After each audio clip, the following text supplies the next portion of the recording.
Okay. Ngayon po, magkakaroon po tayo ng challenge. Challenge ko sa sarili ko actually. Dahil pinupuna po nila ako, tumaba daw po ako.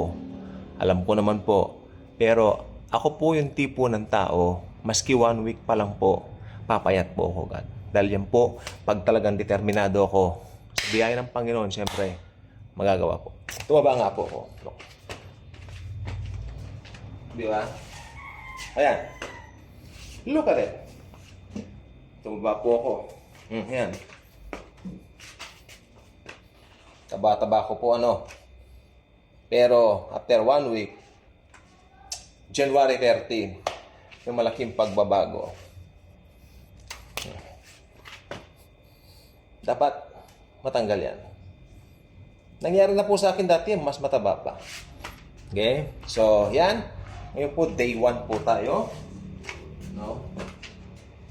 Wala po akong workout, hindi discipline lang po. Tsaka, yung mga ginagawa po natin kapag may pinupunta-puntahan po tayo.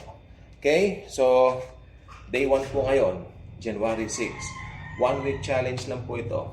Okay? Importante po, matapyas yan. Hindi ito. Hindi po ba? O. Yung aso makulit. So, yan lang po. At again, maraming po salamat. Taba po ba? Talagang mataba nga. No? Hindi po na lang ako, mataba ako eh.